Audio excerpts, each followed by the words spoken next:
지금까지 이런 비상계엄은 정말 없었다. 뭐 영화에도 나오는 얘기지만 이런 비상계엄은 없었습니다. 국회의원 단 한 명도 체포된 적 없고 유혈사태 한 건 나지 않았고 국가에 어떠한 피해도 입히질 않았습니다. 물론 이거로 인해서 국론 분열도 일어나고 뭐 여러 가지가 있었지만 그 분론을 일으킨 것이 누군가, 꼭 그게 우리의 책임인가, 그 부분에 대해서는 국회 측에서도 많은 생각을 좀 하셔야 될 것 같습니다. 이 계엄은 아시겠지만 평화적 계엄이었습니다. 대통령이 정말 군인을 이용해서 단 한 명이라도, 한 명의 국회의원이라도 못 들어가게 막으려고 막았으면 아마 그거는 논리와 상식일 겁니다. 어떻게 한 명도 못 들어가게 못 막았을지. 그게 국회를 갖다 저희가 기능을 마비시키고 국회가 그 헌법 기반으로서 기능을 제대로 수행 못하게 한 그 죄책이라고 말씀하시는 거는 그게 상식과 논리에 맞는지 국민들이 다 보고 계셨는데,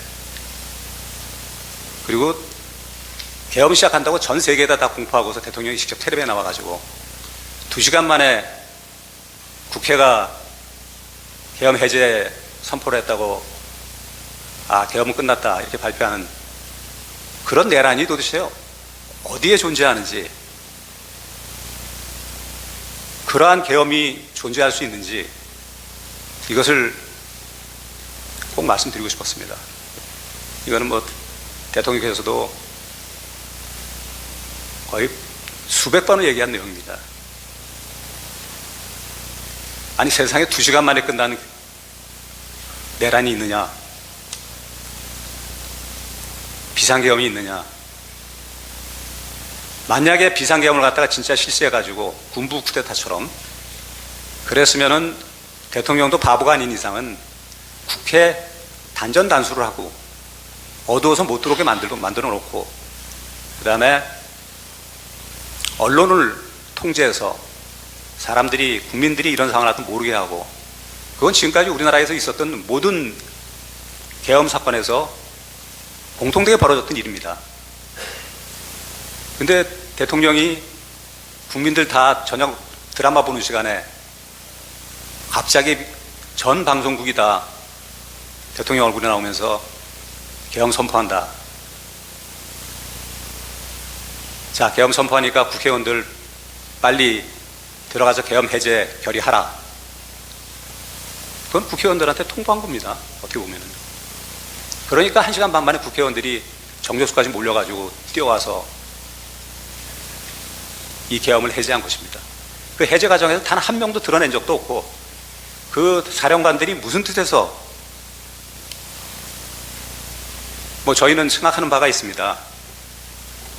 너무 그분들의 그저 진술이 일치되기 때문에 어떤 시나리오에 맞춰가지고 이런 진술에 대해서 어떠한 뭐 반대급부라든지, 뭐 연금, 군인들은 제일 두려워하는 게 연금이 사라지는 거라고 그러답니다. 그렇게 들었습니다. 뭐 어떤, 이건 뭐 제 추측이기 때문에 제가 감히 그저 팩트라고 말씀드리지 못합니다. 근데 그 진술 부분들이 다 하나씩 쪼개져 가지고 그 군인이 들어가서 실제 헌법기관인 국회를 갖다가 마비시키는 내용을 갖다가 실제 정말 있었을 수도 없고 말한 적도 없는 내용인데, 그 부분에 대해서 임무라도 맡은 듯이 한 토막씩 이렇게 진술을 했습니다. 그 진술들은 헌법재판 과정에서 반드시 탄핵을 할 것이고요. 그분들이 왜 그런 진술을 했는지 그거는 분명히 밝혀질 것입니다. 왜냐하면 그렇게 시키지 않은 것이 진실이기 때문입니다. 저는 뭐 오랜 동안 법조 생활을 했지만 진실은 밝혀진다는 원칙이 깨지는 걸 별로 보지 못했습니다. 저희가 당당한 것은 저희 말이 진실이기 때문입니다. 이 탄핵은 국가를 갖다가 국헌을 문란하게 하고 국가에 피해를 입히려는 그런 탄핵이 절대로 아니었습니다. 제가 감히 말씀드리는 것이 맞는지 모르겠습니다. 대통령이 오늘 그 영화에 몸이 되지 않았으면은 여기 나와서 직접 얘기를 했을 겁니다. 근데 상황이 이렇게 되다 보니까 제가 대신 말을 하는 부분이니까 좀 외람되지만 좀 들어주시기 바라겠습니다. 자, 그건 저 대통령 대신 제가 말씀을 드린 부분이고요.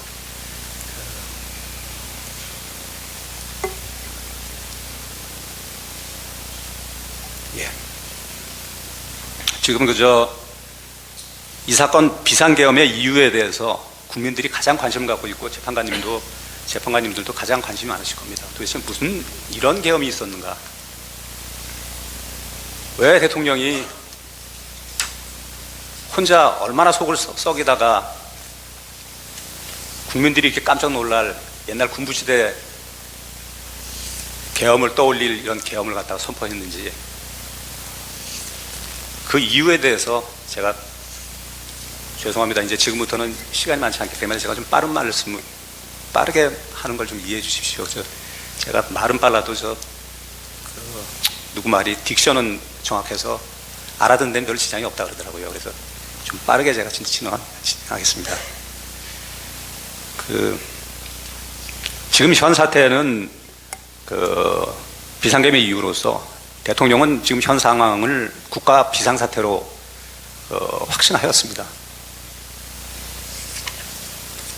그리고 본인의 비상대권이 헌법에 부여된 대통령의 비상 권한임을 갖다 알고 있었기 때문에, 그리고 그 재량 판단도 법조인이기 때문에 그 내용을 갖다 모를 수가 없습니다. 재량에 의한 판단이고, 그것은 대법원 판례가 사법적 심판의 대상이 되지 않는다고 이미 판결을 한 내용이기 때문에 충분한 검토 하에 본인의 판단에 의해 가지고 비상계엄을 선포한 것입니다. 이것이 적법인지 부적법인지 그 부분에 대해서 글쎄 국회 측에서 이렇게 판단할 수 있었을지, 이건 본인만이 판단할 수 있는 부분인데 그런 생각을 하시고서 이게 부적법하다고 그러고 이렇게 대통령을 갖다가 체포까지 하는 그런 상황이 벌어진지 잘 모르겠습니다. 자, 그래서 도대체 왜 국가 비상사태로 판단될 수밖에 없었는지, 거기에 대해서 제가 말씀 빠른 속도로 드리겠습니다. 첫 번째,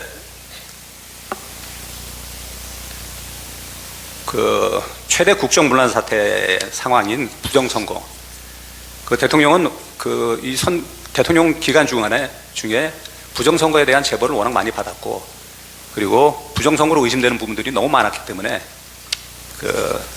민주주의의 근간을 갖다 흔드는 부정선거라는 것은 대통령의 그걸 밝히는 것은, 의혹을 밝히는 건 대통령의 책무입니다. 부정선거에 대해서 확신을 갖고 있지 않다 하더라도 그 의혹을 밝히는 것은 그건 당연한 대통령의 책무입니다. 증거에 의해서 명백해가 알아야지만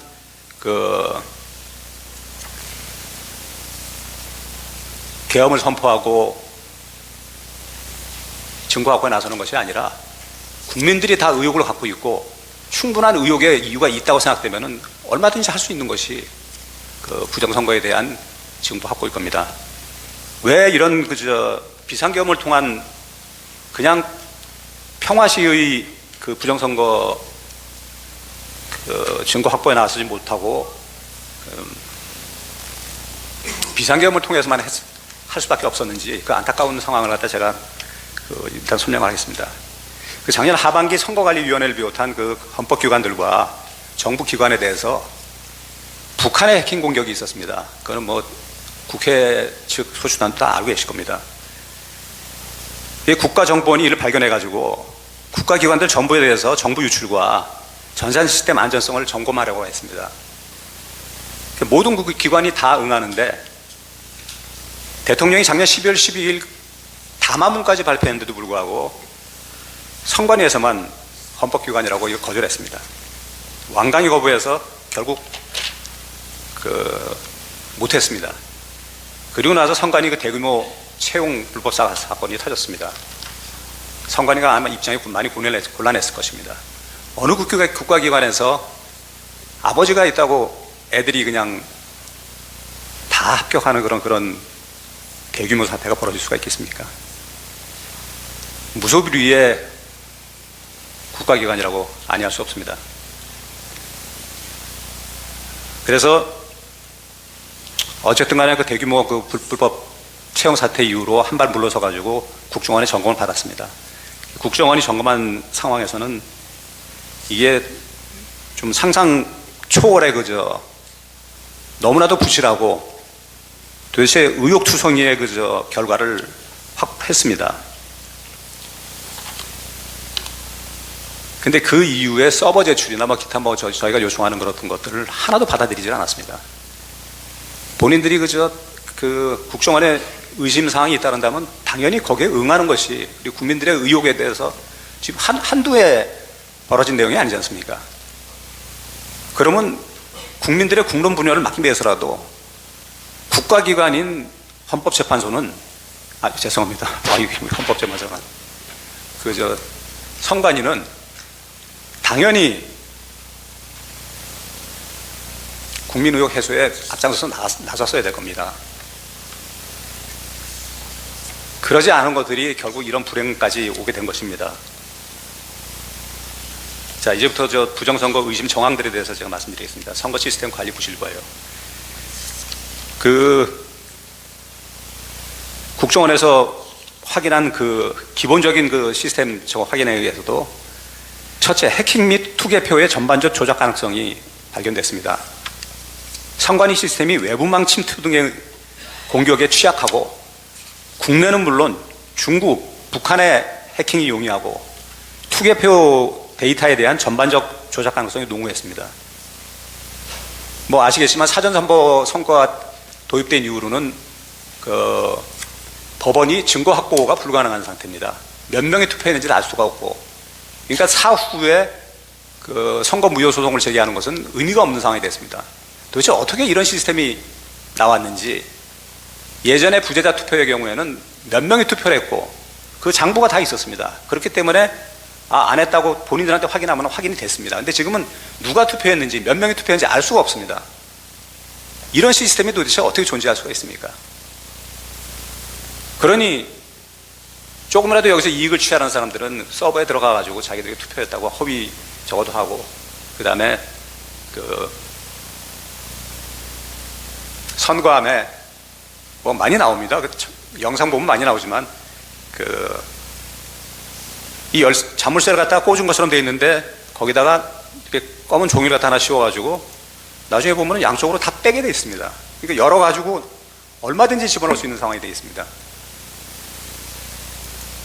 왜 그런 엉성한 저걸 했을까요? 또 어느 철학자가 좀 목적 없는 사람의 행동은 없다고 했습니다. 어떤 목적이 없이 그렇게 했을까요? 선거관리 시스템 관리 부실 및 그 부정선거 의심 정황들 세 번째 말씀드리겠습니다. 두 번째 말씀드립니다. 사전 투표수 부풀리기에 의한 선거 결과 조작 의혹. 이게 아까 조금 전에 말씀드렸듯이 부풀리기를 갖다 확인할 길도 없고 재판할 길도 없습니다. 유권자 등록 현황과 투표 여부를 관리하는 통합 선거인 명부 시스템 관리 부실. 사전 투표를 한 사람이 하지 않았다고 표시할 수도 있고, 했다고도 안 한 사람이 했다고도 표시할 수 있습니다. 유령 유권자가 나올 수 있습니다. 이 국민이 한 표 한 표 얼마나 소중한 표인데 이게 가능하다는 게 도대체 말이 되는 일입니까? 이거를 해명을 안 하고 우린 정당하다고만 얘기하는 게 선거관리위원회였습니다. 대통령이 분노 안 한다면은 오히려 대통령 자격이 없는 것이겠죠. 실제 사전투표용지와 QR코드가 같은 투표용지의 무단 인쇄 가능성, 사전투표용지에 찍은 도장 파일과 테스트용 출력 프로그램이 엄격하게 통제가 되지 않아가지고 무단 인쇄가 가능합니다. 뭐 이제 말도 안 된다는 표현은 제가 다 빼겠습니다. 사전투표소에 설치된 통치 장비에 인가받지 않은 외부 PC 연결이 가능한, 뭐 이거는 뭐 기계 좀 아는 사람들 다 아시겠죠. 무단 침입, 외부에서 내부 선거망으로 무단 침입해서 그 투개표 데이터 조작이 가능합니다. 뭐 그 많은 중국 해커들이 놀고 있지는 않겠죠. 우리나라가 어느 편이 되면 좋은지 다 판단하고 있을 테니까요. 뭐 북한은 또 말할 것도 없고요. 물론 그 나라에 있는 사람들이만 했다는 것이 아니고 전 세계에 퍼져 있는 그 사람들이 당연히 여기에 접근해 가지고 필요한 표를 만들어내겠죠. 투표지 분류기 등 개표 시스템의 허점, 투표지 분리기와 개표 결과가 저장되는 개표 시스템의 보안 관리 체계가 부실해 해커가 개표 결과를 얼마든지 변경할 수가 있습니다. 투표지 분류기의 부실 관리, USB 등 외부 장비를 연결해서 해킹 프로그램을 설치할 수 있었고, 심지어 무선 통신 장비 연결도 가능해서 이를 통해 투표지 분류 결과를 바꿀 수 있음이 확인이 됐습니다. 전산 시스템 비밀번호 123455, 이거 부정선거 부정하는 분들은 아마 그럴 수도 있지 뭐 이렇게 말씀하십니다. 근데 우연도 여러 번 겹치면은 이게 필연이 되지 않겠습니까? 전산 시스템 비밀번호 12345는 조악하기도 이를 데 없지만 전국 중앙정부하고 지방정부의 연결번호입니다. 중국 등에서 이걸 풀고 들어오라고 만든 것처럼 밖에 안 보이지 않습니다. 보안관리회사 장비 제조사, 선거는 아까도 말씀드렸지만 민주주의의 근간입니다. 저희 예산에 정말 어마어마한 부분을 갖다가 투입해서라도 국민의 그 귀중한 한 표를 갖다가 지켜내야 됩니다. 근데 국가 운명을 결정짓는 선거에 대한 시스템 보안 관리 회사가 아주 극소규모의 전문성이 매우 부족한 회사고, 장비 제조사는 대북송금 800억 원 주체인 쌍방울입니다. 대북송금을 하는 회사가 그 계열사를 통해 가지고 이 장비 제조를 했다는 것은 아까도 말씀드렸지만 우연히 겹치면 필연이라고 저희가 의심하지 않을 수 없는 상황입니다. 확증을 떠나서 대통령은 이 부분에 대해서 굉장히 의심을 품었습니다. 그 다음에 감사원 조사 결과 지난 10년간 선관위의 절차 규정 위반이 1200건입니다. 중앙 400건, 지방 800건. 경력직 채용 사례 전수 검사 결과 친인처, 세습비리 등에 의한 100% 불법 채용이 판명됐고, 자료 은닉 및 감사 방해, 그 외람돼 말씀이냐, 감사원 국장이 이런 기관은 처음 본다고 탄식을 했었습니다. 이 부분이 재판관님이 좀 관심 갖고 좀 보셔야 될 부분이라고 생각합니다. 저희는 이 불법 선거가 사실은 중국과 크게 관련이 있다고 생각을 합니다. 그 한국전자 투표비를 수입한 중국의 육해상 1대1로 대상 국가들이 키르기스탄, 콩고, 볼리비아, 남아공, 벨라루스, 이라크, 미얀마, 모잠비크, 남아공, 엘살바도르, 피지, 에콰도르, 필리핀, 이거보다 더 많습니다. 이 회사들의 공통점은 중국이 1대1로 대상 국가들로 해서 중국의 영향을 엄청나게 받고 있는 나라들입니다. 중국의 도움을 받고서 수출을 한 것이죠. 그 결과 키르기스탄은 국민 부정선거 시위로 대통령이 불타고 대통령이 하야했습니다. 콩고는 유혈 사태가 났고 우리 선관위에 항의를 했습니다. 어떻게 이런 걸 갖다 수출했냐고. 볼리비아는 유혈 사태 후에 대통령이 사퇴했습니다. 남아공, 벨라루스 각 유혈 사태가 났고, 이라크는 수개표와 우리가 저거 한 전자개표기가 12배 차이가 발생했습니다. 부정당선 25%가 나왔습니다.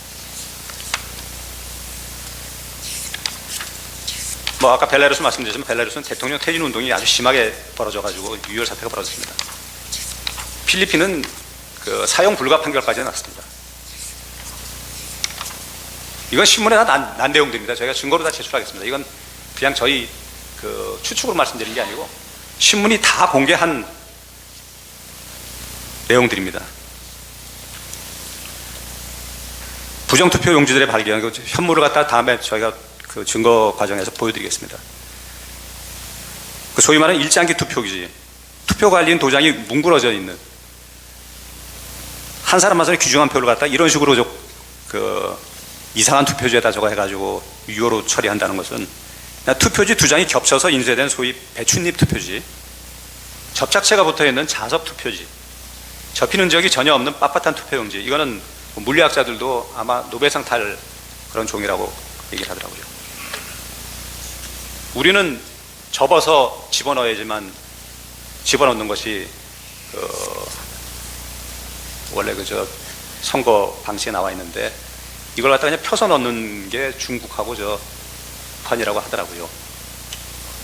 펴서 넣으니까 우리 거에 펴서 난 종이가 나오니까 이게 왜 펴졌냐 선관에다가 이의를 제기하니까 원상복구 용지랍니다.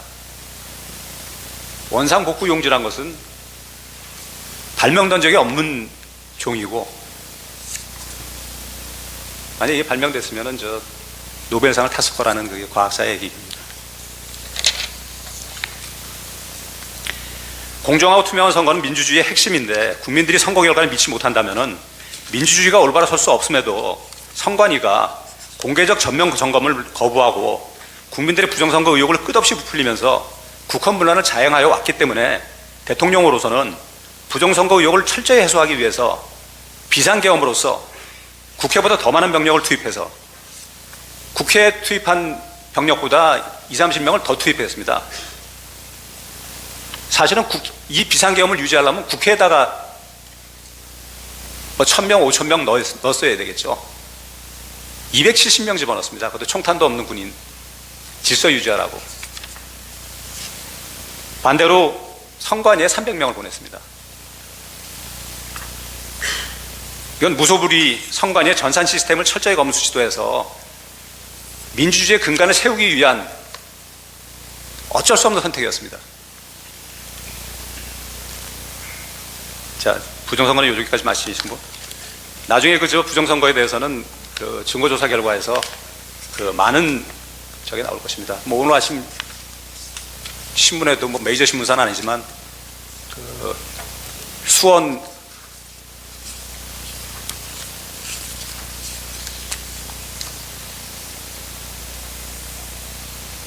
연수원에 있던 중국인들 90명이 미국 오키나와 미군 부대 시설 내에 가서 조사를 받았고 부정선거에 대해서 다 자백을 했다는 그런 뉴스가 나왔습니다.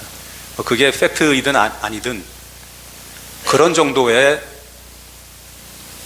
의혹이 발생하고 있고, 어차피 미국에서 그걸 갖다 조사했다면 이제 발표를 하겠죠.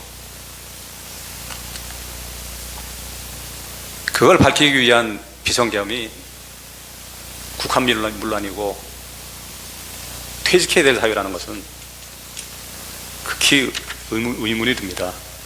거대 야당의 국헌 문란 행위에 대해서 쭉 정리하고 끝내겠습니다. 전무후무한 탄핵 및 특검법 남발에 의한 국정 마비 유도.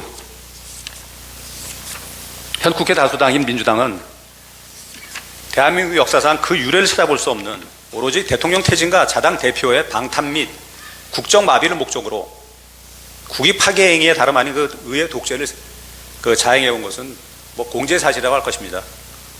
지난 2년 반 동안 민주당은 대선 이후 현재까지 무려 200회에 달하는 대통령 퇴진 탄핵 집회를 열어왔고, 대통령의 국정 운영을 마비시키기 위해서 22건에 달하는 정부 공직자 탄핵 소추, 국정의 핵심 공직자 3인, 국무총리, 외교부 장관, 행안부 장관에 대한 해임 건의, 사퇴 종용 2건, 자신의 입맛대로 35차례에 달하는 특검법 및 7건의 셀프 방탄 입법, 25건의 국민 편가르기 입법 남발해 갔습니다.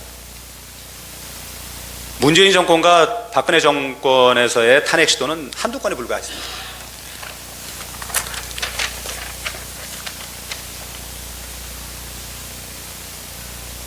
이게 문제가 탄핵이 문제가 아니고요. 탄핵이 되고 나면은 탄핵이 기각될 때까지 소추시부터 판결 선고시까지 장기간 직무가 정지됩니다.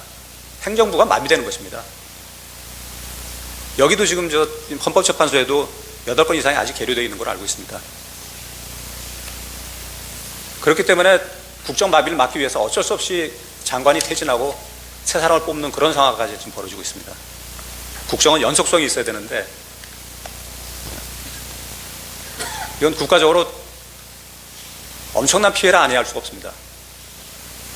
장관 방통위원장을 비롯하여 자신들의 비위를 조사한 감사원장과 검사들을 탄핵하고 판사들을 겁박까지 하는 지경에 이르렀습니다.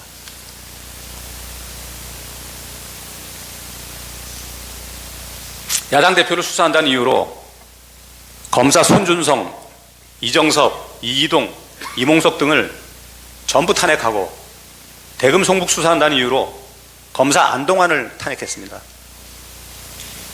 조금만 자신들한테 불리한 수사나 판결을 하면 검사들은 물론 독립성이 완벽하게 보장돼야 될 판사까지도 소위 좌표를 찍어가지고 무차별 협박성 공격을 가하며 탄핵을 운운하는 무소불위의 행태를 보여왔습니다. 이것이야말로 궁극적으로 국가 행정을 마비시키고 정당한 수사권을 무력화시키려는 국헌 문란 행위라 할 것입니다. 뿐만 아니라 위헌적 특검 법안을 35회나 발의하면서 정치 선동 공세를 가해왔고 급기야는 범죄자가 스스로 자기에게 면죄부를 주는 셀프 방탄 입법 7건까지 밀어붙이고 있습니다. 거대 야당이 지배하는 국회가 자유민주주의 헌정질서를 파괴하는 괴물이 되어서 국정마비를 목적지로 폭주하고 있는 현 실정이 어떻게 명백한 국가 위기 상황이 아니라고 할 수 있습니까? 민주당이 탄핵소추안을 가결해도 헌법재판소에 인용된 경우는 지금까지 단 한 건도 없었습니다. 그래도 민주당은 요건도 제대로 갖추지 못한 탄핵소추를 마음에만 안 들면 그냥 남발해 왔는데, 특히 검사 3명에 대한 4명에 대한 탄핵소추 발의는 자신들에게 불리한 수사 공소 유지를 방해하려는 반법치주의적 행태임이 명백하게 드러났고, 방송통신위원장의 경우에는 인사청문회에서부터 임명되면 탄핵소추하겠다고 협박까지 했습니다. 임명되지 이틀 만에 결국 탄핵소추를 강행해서 방송통신위원회의 기능을 마비시켰습니다.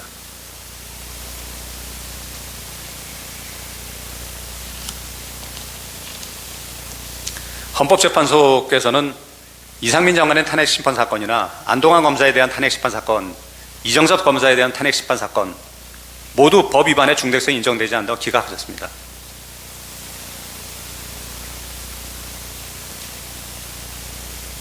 권한 정지를 위해서 마구 행한 탄핵소추를 아니할 수가 없습니다.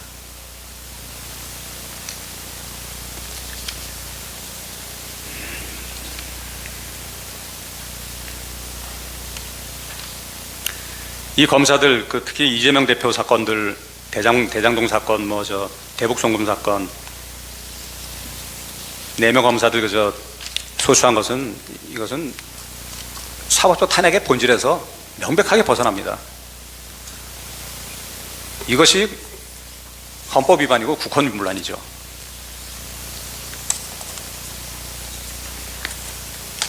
헌법재판소도 마찬가지의 피해를 입으신 걸로 알고 있습니다. 민주당은 헌재에서 탄핵안이 기각돼서 공직자들이 복귀하는 것을 막기 위해서 국회목 헌법재판관 임명을 지연시켜 왔습니다.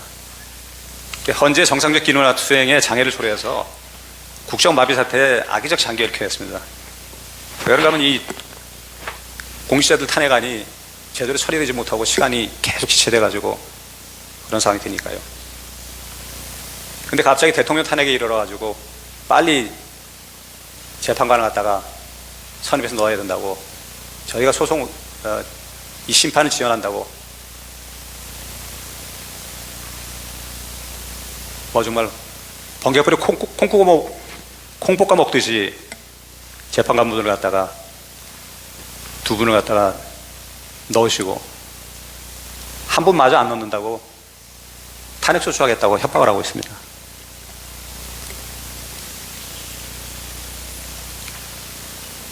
왜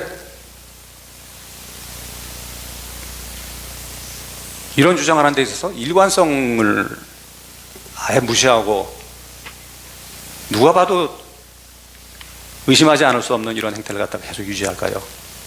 그것은 민주당 입장에서는 어떻게 하든 국민들이 이거에 대해서 큰 관심을 안 가질 거다.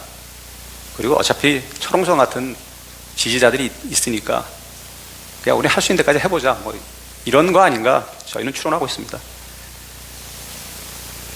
뭐 요즘은 저 거의 유행어처럼 숨만 쉬어도 탄핵이란 말이 나오고 있습니다. 얼마나 탄핵이 남발되면은 이런 말이 숨만 쉬어도 탄핵이란 말이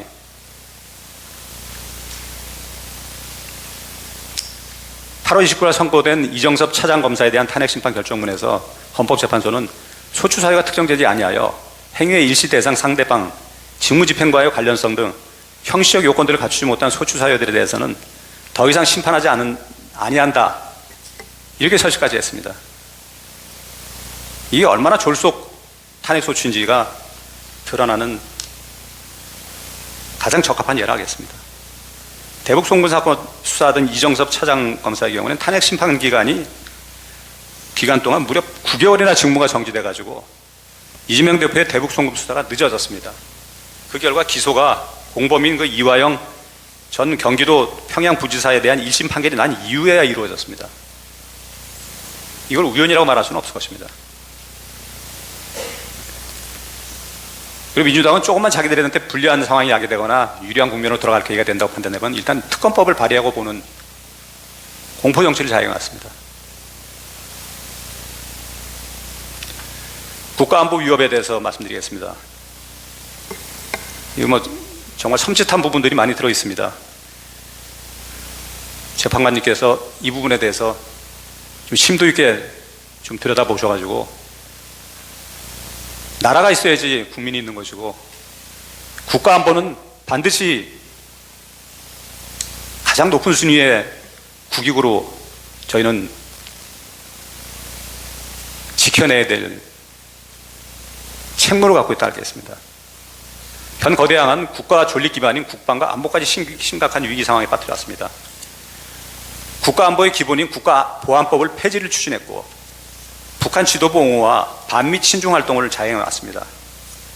국가안보를 위한 여당의 입법 제안을 지속적으로 방해함에 따라 현재 우리나라는 갈수록 심해지는 글로벌 간첩 행위에 사실상 무방비 상태입니다.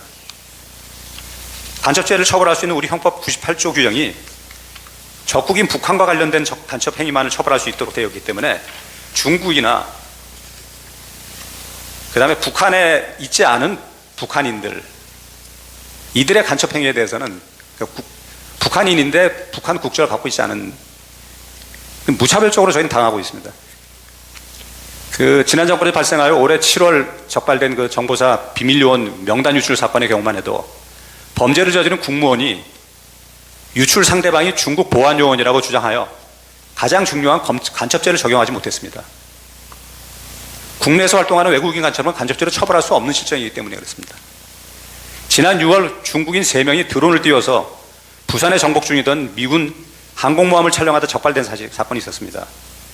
이들은 스마트폰과 노트북에서 최소 2년 이상 한국의 군사시설들을 촬영한 사진들이 발견되었습니다. 지난달에는 40대 중국인이 드론으로 국정원을 촬영하다 체포되었는데 가장 비밀이 많은 우리 국정원을 촬영하다 체포됐는데 이자는 중국에서 입국하자마자 곧장 국정원으로 가서 이 같은 일을 벌인 것으로 확인되었고 감사원 감사에서 지난 정보라인 고위직 인사들이 사드 정식 배치를 늦추기 위해서 미사일 교체 작전 등 2급 비밀 정보를 시민단체에 넘기고 심지어 주한 중국 대사관 무관에게 사드 미사일 교체 작전명과 직전 일시 작전 내용 등 기밀사항을 사전에 알려둔 사실이 적발되었으나 이 역시 간첩죄 처벌이 불가능한 상태입니다. 이러한 상황을 막기 위해서 여당에서가 형법의 간첩죄 조항을 수정하려 했지만 거대 야당은 도대체 무슨 이유에서인지 이걸 완강히 가로막고 있는 것입니다. 지난 정권 다시 국정원의 대공수사권을 박탈한 것도 모자라서 국가보안법 폐지까지 시도하고 있는데 이는 국가안보를 갖다 위협하는 간첩을 아예 잡지 말라는 얘기에 다름 아닙니다.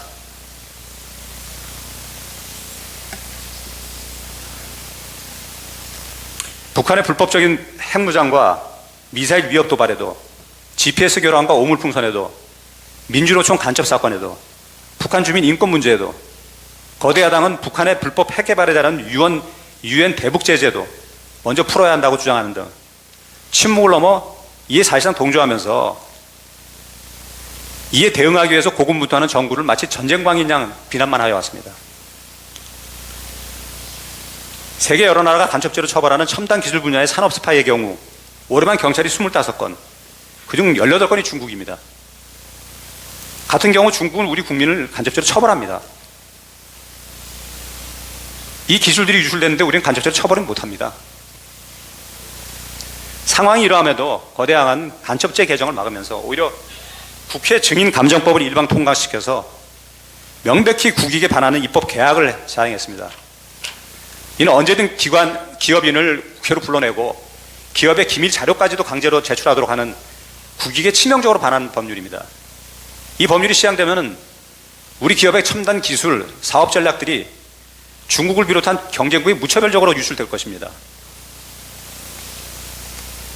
거대 야당은 우리 안보의 토대인 한미동맹과 한미일 공조마저도 흔들려고 북핵과 미사일에 대응하는 한미일 동해 합동훈련을 전쟁 유발 행위이자 극단적 친일행위라고 매도하고 있습니다.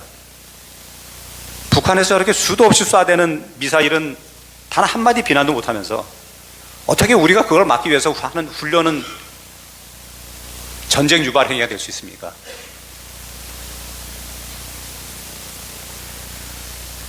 (2022년) 중국의 해상훈련이 120회 이상 급증했고 중국과 러시아의 활동훈련도 6차례 있었으며 올해 9월에는 잠수함을 포함한 국군과 러시아 해군 함정들이 동해에서 사상 최대 규모의 연합훈련을 하였습니다. 이러한 안보 위협에 맞서는 우리의 한미일 합동훈련을 친일 행각, 전쟁 도발 행위로 매도하고 있는 것입니다. 북한은 지난 11월 15일 군 장교들에게 전쟁 준비를 지시했고 3차 세계대전까지 운운하고 있습니다. 우크라이나 전쟁에 불법적으로 북한군을 파병해서 러시아와 군사적 밀착을 시도하고 있습니다. 이런 안보 위기 상황에서 국가와 국민의 안위를 지키는 것이 대통령과 국회의 책무임에도 거대 야당이 장악한 국회는 오히려 이적 입법과 선동에 몰두하고 있습니다. 거대 야당은 지난 12월 4일 1차 탄핵안에서 1차 대통령 탄핵안에서 안에 그 내용이 들어있었습니다. 북한, 중국, 러시아를 적대시한 것이 탄핵 사유라고. 대통령이 북한과 중국과 러시아를 적대시한 것이 탄핵 사유랍니다.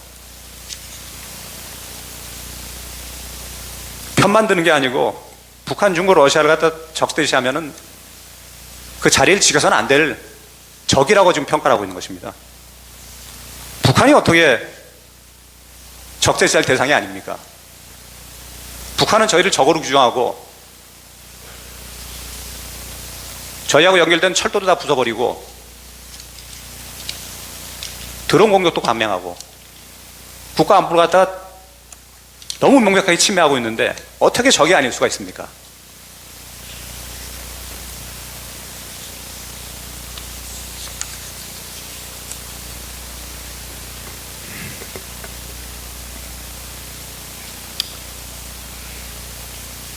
죄송한 말씀이지만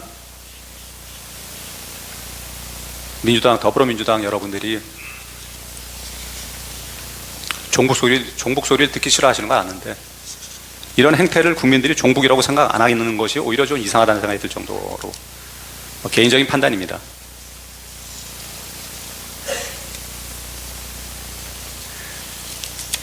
지난해 군을 떠난 경력 5년 이상의 장교와 부사관이 9,481명으로 역대 최다를 기록했습니다. 군 전력의 핵심인 초급 간부들이 열악한 처우와 부족한 지원으로 군을 떠나고 있는 것입니다. 초급 장구의 70%에 달하는 ROTC 지원율도 급감해서 정원의 절반을 채우지 못하는 대학도 속출하고 있습니다. 이를 막기 위해서 국방부에서 당직비 및 수당 인상, 이사비 현실화, ROTC 생활지원금 인상, 활동비 인상 등 예산 증액을 추진했지만 거대 야당의 국방 예산 일반 감액 황표에 가로막혔습니다. 이 군인들은 저희 군대의 허리입니다. 이 허리가 없으면 저희는 전쟁을 할 수가 없습니다. 근데 이 예산을 갖다가 일방적으로 감액한다는 것은 국방하지 말라는 얘기로밖에 보이지 않습니다. 또한 북한의 핵과 미사일 위협으로부터 국가와 국민을 지키는 한국형 3축 체계 예산 및 북한 핵미사일 발사전 기지를 선제 타격하는 킬체인의 경찰 자산 예산을 사정없이 깎아가지고 사업 진행 자체를 어렵게 만들었습니다. 핵심 전력인 지휘 정찰 사업 예산을 2024년 대비 4,852억 원을 감액했습니다. 이 금액에 대해서는 조금 더 확인 한번 해보겠습니다. 전술 데이터 링크 시스템 성능 개량 사업은 무려 예산의 78%를 삭감했습니다. 미사일구역원은 KAMD, 즉 한국형 미사일 방어 체계 구축도 고도 방어망 구축 예산 삭감으로 개발이 중단될 위기에 있습니다. 장거리 함대공 유도탄 사업을 위해서 예산 119억 5,900만 원을 책정했지만 96%를 삭감했습니다. 5억 원을 남겼습니다. 그냥 깎으려면 다 깎지 5억 원은 왜 남겼는지 모르겠습니다. 정밀 유도폭탄 연구개발 사업은 84%를 삭감했습니다. 중고도 정찰용 무인 항공기 MUAV 생산도 예산 부족으로 큰 차질이 예상되고 있습니다. 최근 북한의 드론 공격이 가장 큰 위협으로 대두되고 있는데도 드론 방어 예산도 없애버렸습니다. 이것들은 모두 증거로 다 제출할 것입니다. 저희 개인적인 주장이 아닙니다. 접촉 지역 대드론 통합 예산 체계 예산 100억 원 가운데서 99억 5,400만 원을 깎아서 사업을 중단시켰습니다. 굉장히 특이한 것이 100억 원 중에서 100억 원을 깎지 않고 99억 5,400만 원을 깎습니다. 4,600억만 원 가지고서 접촉 지역에서 드론으로 활동하라는 것이죠. 이 큰 배려에 참 감사드릴 수밖에 없습니다. 드론 전쟁의 양상을 살피기 위해서 우크라이나 참관단을 보내려고 하자 국방부 장관을 탄핵하겠다고 위협하기까지 했습니다. 더 나아가 거대 야당은 국방과 국익의 절대적인 방산 수출까지 제동을 걸려하고 있습니다. 방산 물자를 수출할 때 국회 동의를 받도록 하는 방위사업법 개정안을 민주당 당론으로 추진하고 있습니다. 아마 국민분들은 지금 현재 우리나라 수출 중에서 반도체나 그동안 잘 나가던 자동차 이런 것들이 주춤하면서 오히려 방위산업 제품들이 많이 팔리고 있는 건 알고 계실 겁니다. 국익을 위해서는 이런 것들이 많이 팔려나가야 되겠죠. 근데 거대 야당은 국회 동의를 받으라고 합니다. 그 동의받는 절차가 얼마나 복잡하고 그걸 위해서 제품 제작을 할 수 있겠습니까? 방산 수출의 관건이 신속 대응이 어렵고 기밀 유지가 불가능하기 때문에 사실상 방산 수출을 하지 말라는 얘기나 똑같습니다. 이러한 거대 야당의 행태야말로 헌법이 46조 2항에 규정한 국회의원은 국가 이익을 우선하여 양심에 따라 직무를 행한다 규정을 위반해서 대한민국의 존립을 위협하는 반국가적 국헌 문란 행위를 할 것입니다. 거대 야당의 예산안 전형에 대해서 좀 중복된 감도 있지만 빨리빨리 말씀드리겠습니다. 일방적 예산 감액에 의한 국익 및 안보 파괴 행태, 헌정사상 최초로 거대 야당 단독으로 감액한 예산이 4조 1천억 원에 달합니다. 쓸데없는 예산을 깎았다면 정말 애국자들이죠. 근데 이제부터 보시다시피 정말 필요하고 나라를 살리기 위한 예산들을 갖다 다 깎아버렸습니다. 그중 내년 국방 예산은 위에서 본 바와 같이 총 3,409억 원이 죄송합니다. 아까 그래서 금액이 좀 약간 이상한 것 같아서 제가 말씀드렸는데 하여튼 3, 4천억입니다. 이거 정확하게 다음 신문에서 제가 밝히겠습니다. 감액되는 등 북한의 대남 공세에 대비할 안보 비용을 무차별 삭감했습니다. 원전은 우리 경제의 최대 성장 동력 중 하나임에도 문재인 정권이 마비시킨 생태계를 대통령의 혼신을 다해서 복구한 것입니다. 그건 모든 국민이 알고 있을 것입니다. 우리가 가장 경쟁력 있는 원전이 원전 국가에서 최우선적으로 찾는 우리 원전을 갖다가 전 정권에서 마비시키고 중국 태양광들을 갖다 수입했습니다. 우리나라 전체 국토가 중국 태양광으로 덮여 있는 실정입니다. 태양광이 얼마나 많은 우리의 동력과 전기를 갖다가 충당했을까요? 아름다운 산과 들을 태양광으로 막으면서 원전은 위험만 나면서 전기 부족 사태를 갖다 벌어가지고 한전이 엄청난 적자를 갖다가 겪는 국가 이익에 대해서 전혀 관심 없는, 거꾸로 말하면 중국이 돈을 벌게 만드는 그런 이상한 시책을 갖다가 진행을 해왔습니다.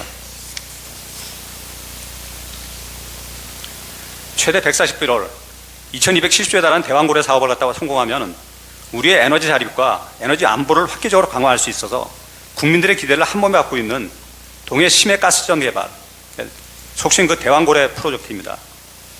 이 사업조차 대통령의 지적으로 평가받는 걸 막기 위해서인지 예산안을 사실상 거의 전액 삭감했습니다.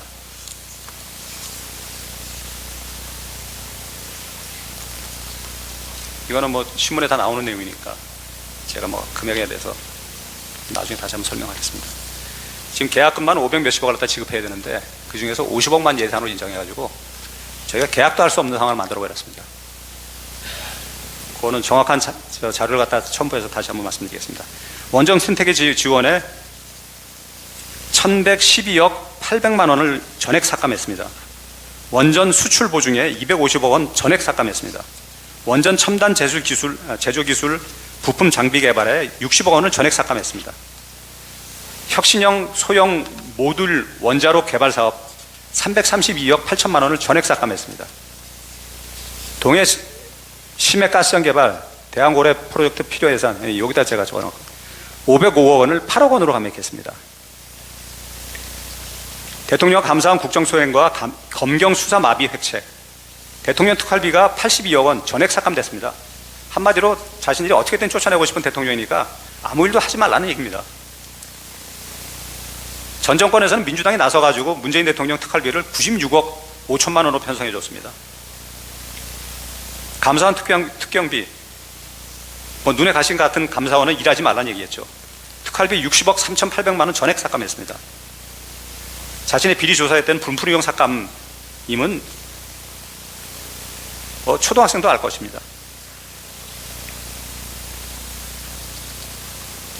그리고 감사원이 지금 태양광, 통계 조작 이런 것들을 갖다 부정 선거 이런 진상 조사를 좀 하고 있기 때문에 그 민주당이 굉장히 불리하다고 생각해서 이걸 갖다 아예 깎아버린 거로 저희는 보고 있습니다.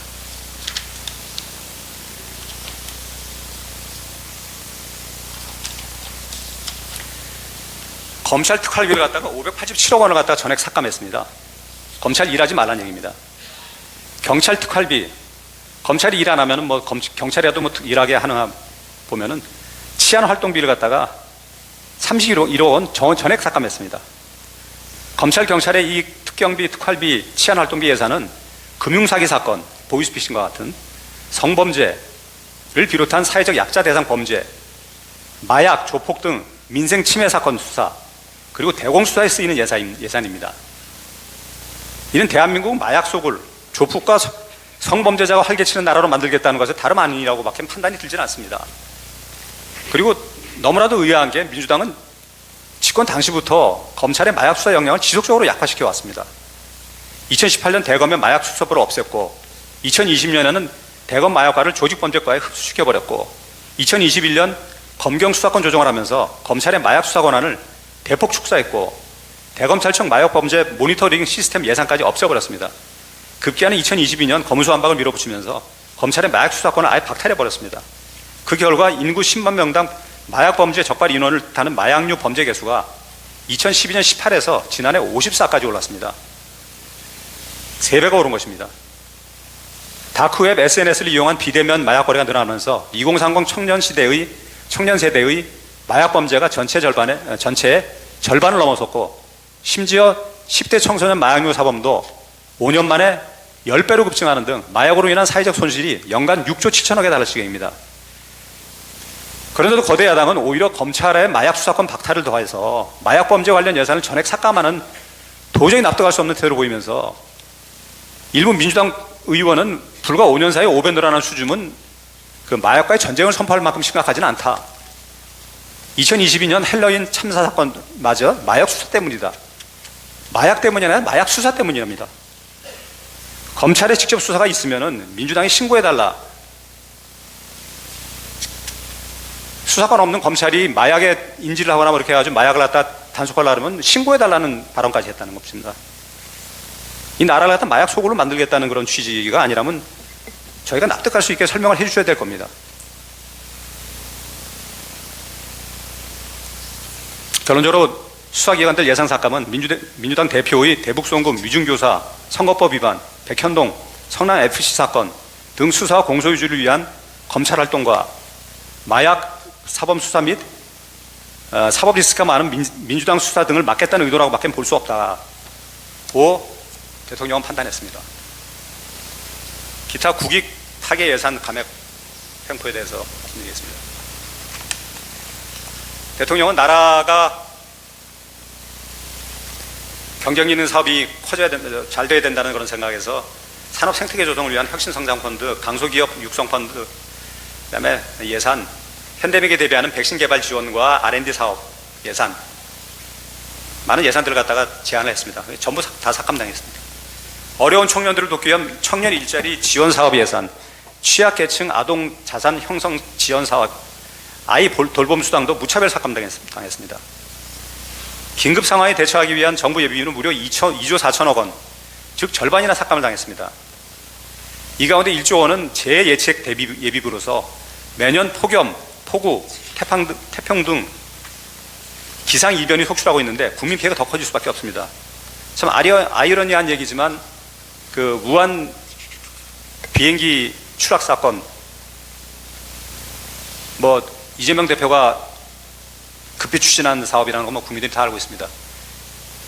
그게 지금 이 예비비 축소로 인해 가지고 피해자들이 피해 변상을 지금 제대로 못 받고 있는 그런 상황입니다. 나라 예비비가 모자라기 때문에. 이런 것들은 예상을 하고서 이렇게 깎으신 건지, 이는 아무리 좋게 봐도 정부의 발목만 잡을 수 있으면은 국민이 먹고 살든 말든 정부를 먹고 살기 힘들어서 정부를 무작정 질책하게 만드는데 목적이 있는 것이 아닌가. 뭐 여당 입장에서는 그렇게밖에 생각이 들지 않는 그런 납득할 수 없는 그런 예산 횡포라고 아니할 수 없습니다. 후쿠시마 선동으로 인한 허비된 국고가 민주당 주도로 지금까지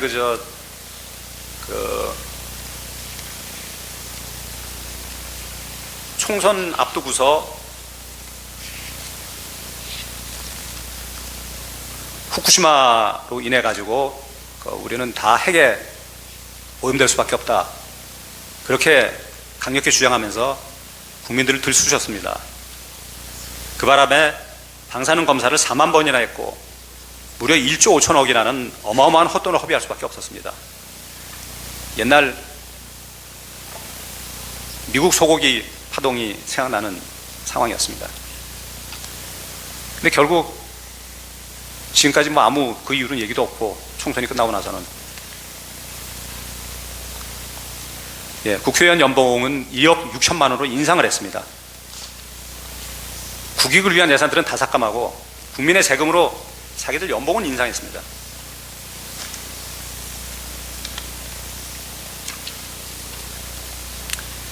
그리고 거대 야당의 무지막지한 그 파괴 입법 폭주에 대해서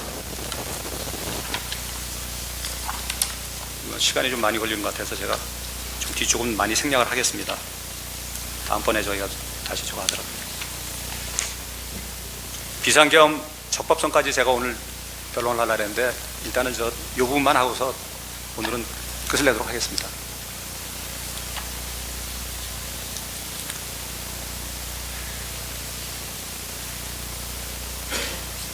지금 민주당이 추진하고 있는 민주당 대표 대북 송금 사건 수사 방해하기 위한 특검법을 비롯해서 수사기관 무고죄법, 검찰 수사 조작 방지법, 검찰 수사를 조작을 방지한답니다. 여당을 수사하면은 그것은 정당한 수사고, 야당 국회의원을 감히 건들면은 조작하는 거라고. 표적 수사 금지법, 범죄가 있는데 그걸 표적 수사라고 막는답니다. 법 왜곡죄 도입, 이건 저도 법조인 생활 거의 3, 4년 해봤지만 법 왜곡죄라는 말은 처음 들어보는 용어고 도대체 이게 뭐 예, 이런 비상식적인 법안들을 마구잡이로 추진했습니다. 그 외에 상권분립을 흔들고 헌정질서를 교란하는 국헌불란정 내용을 담고 있는 그런 입법 폭주가 또 자행됐습니다. 양곡법, 노란봉투법, 방송 3법, 이건 재장 부담이 워낙 크기 때문에 위헌 소지도 높고 정치 편향성이 높은 뭐 이거 외에 하여튼 정치 편향성이 높은 25개 법안들을 여야 합의 없이 본회의에서 직회부에서 일방 통과시켰습니다. 이 법에 의한 폐해는 오로지 국민들이 다 덮어쓰게 될 것입니다.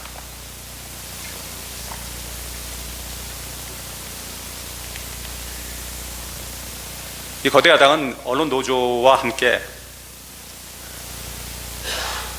거대 야당이 장악한 그 언론사들을 통해서 가짜 뉴스를 양상해 왔습니다. 후쿠시마 처리수 방류 문제도 있고, 미국이랑 그 최고권위의 IAEA도 문제 없다고 그렇게 선언하는데도 1조 4천억이나 들여가지고 결국 아무것도 없는 거로 그냥 괴담 수준이었던 거로 그냥 판명이 나오겠습니다. 근데 아이러니하게도 후쿠시마보다 50배나 많은 삼중수소를 방류하는 중국에 대해서는 처음부터 지금까지 민주당은 단 한마디도 하지 않았습니다.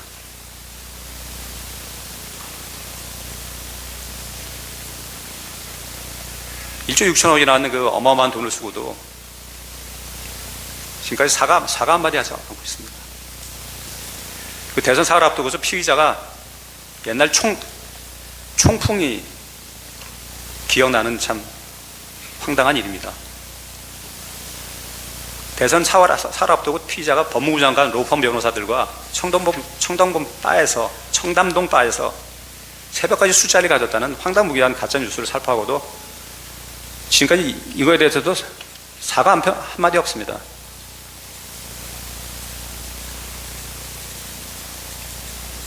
그리고 대통령이 검사 시절에 대장동 수사를 무마시켰다는 가짜 인터뷰 녹취를 만들어가지고 좌파 인터넷 매체를 통해서 공개했고, 민주당 후보는 대선 하루 전날 이 가짜 뉴스를 담아가지고 475만 명한테 문자 메시지를 뿌렸습니다. 이게 표에 영향을 안 미쳤을 수가 없겠죠. 이를 받아 보도했던 방송사는 결국 사과방송까지 했고, 관련자들이 검찰 수사를 받고 있지만 정작 가짜 뉴스 살포에 앞장섰던 민주당은 사과조차 없습니다.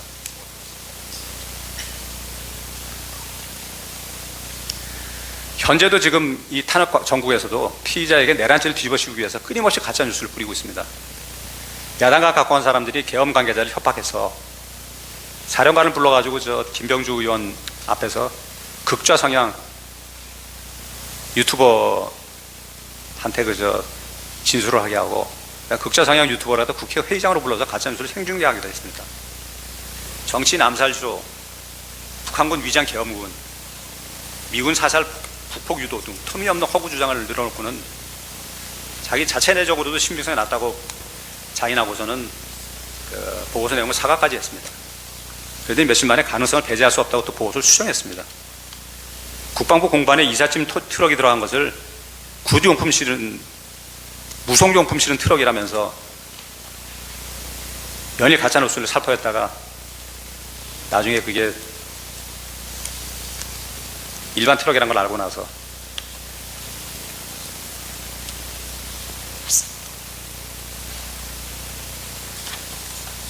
시간이 없으니까 제가 좀 빨리빨리 넘기겠습니다.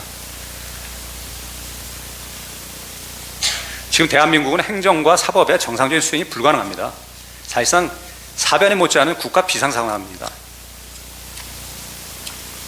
그리고 부정선거로 해가지고 국론이 계속 분열되는 거, 그 대통령이 헌법에 주어진 책무로서 막 확인하지 않을 수가 없었습니다. 그래서 이러한 평화적인 계엄을 갖다가 실시할 수밖에 없었고, 모든 국민들이 계엄이라 그러면은 총 쏘고 탱크도 밀려오고 학교도 못 가고 뭐 이런 상황이 벌어질 거라고 생각하고서 겁을 먹었는데, 아마 앞으로 계엄 선포되면 국민들이 그거 아무것도 아니거나 생각이 들 겁니다. 아마. 뭐 다친 사람 하나 없으니까요. 체포는커녕.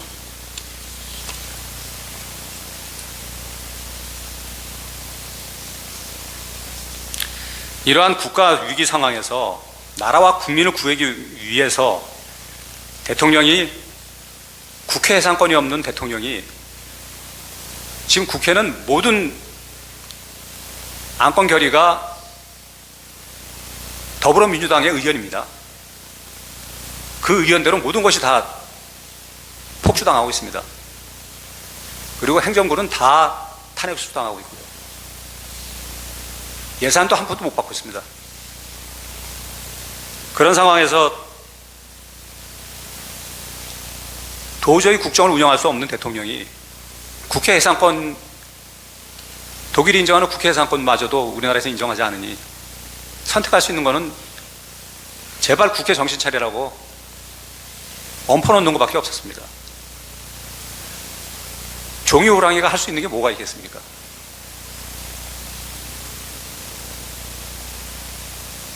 국민들이 깨우쳐져가지고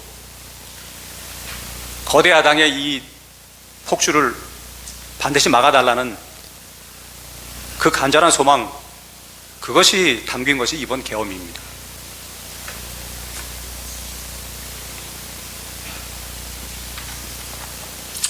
여기까지 마치겠습니다. 근데 마지막으로 한 말씀만 드리겠습니다.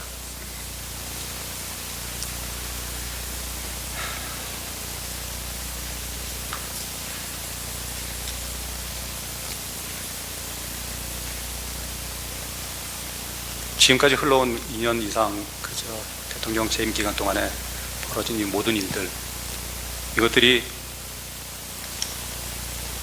정말 사회 구석구석까지 다 스며들어가고 국민들 위기의식이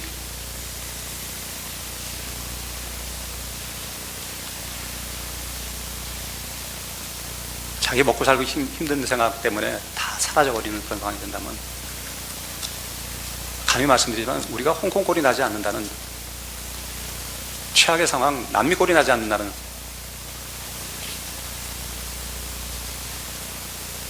그거 장담 못한다고 전 감히 말씀드립니다. 국민들이 그 부분을 느끼셔야 된다고 저는 생각합니다. 이 나라가 어떻게 해서 여기까지 왔는데, 나이 든 사람들은 자신들이 만들어 놓은 나라가 무너지는 게 너무나도 고통스러워서 새벽에도 나와가지고 대통령 관저 앞에서 체포만 안 된다고 지키고 있습니다.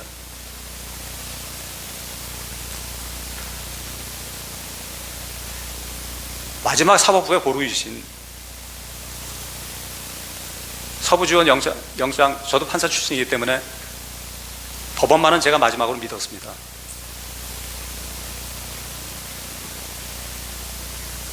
관할법도 없는 불법영장, 그거 어제 집행이 됐습니다. 저도 그 현장에 있었고 저는 다리가 부러질 뻔했습니다. 밀고 들어오는데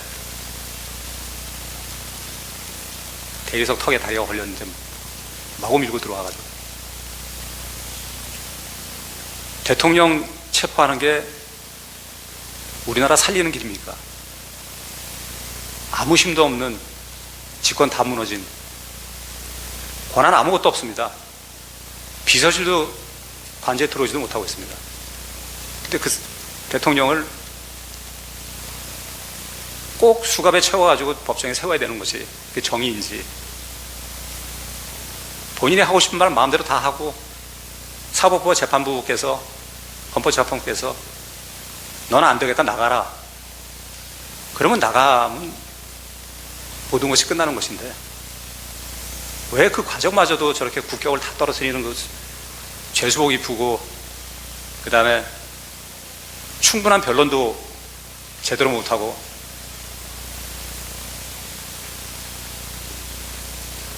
그냥 국회에서 이렇게 소추하니까 국민 여론이 이렇게 들끓으니까 너희 나가는 수밖에 없다. 이렇다면 수많은 법조 경력을 갖고 계시고 정말 감히 훌륭하다는 말씀을 제가 안 드릴 수 없는 재판관님,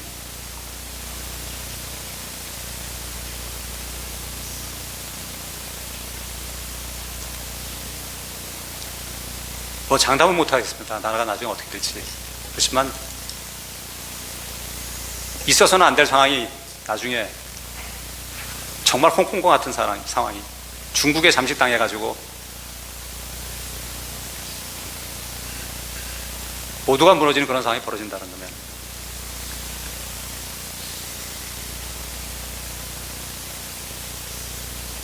제발 탄원드립니다. 지금 대통령과 거대 야당의 싸움입니다. 누가 정당한 건지 다시 한번 현직으로 들어가서 정말 대통령이 나라를 망가뜨리고 있었는지, 이 나라를 살리기 위해서 정말 본인 한 몸을 갖다 불사르고 있었던 것인지,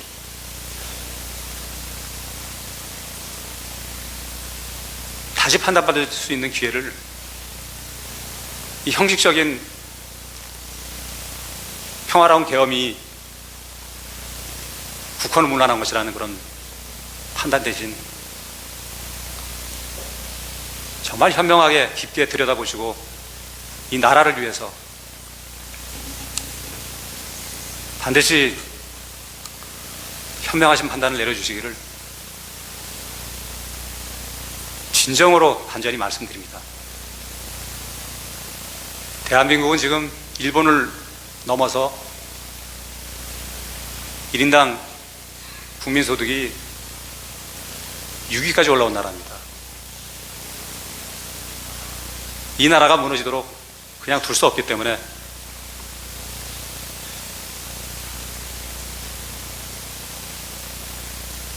저 포함 이건 아니다 생각되는 사람들이 다 모인 것입니다. 부디 한쪽 면만 보지 마시고 다른 쪽의 간절한 호소를 반드시 들어주시고 대통령이 하고 싶은 말, 입증하고 싶은 거 다 할 수 있게 하고 나서 떠나더라도 미련 없게 떠나게 해주시길 마지막으로 간곡히 부탁드립니다.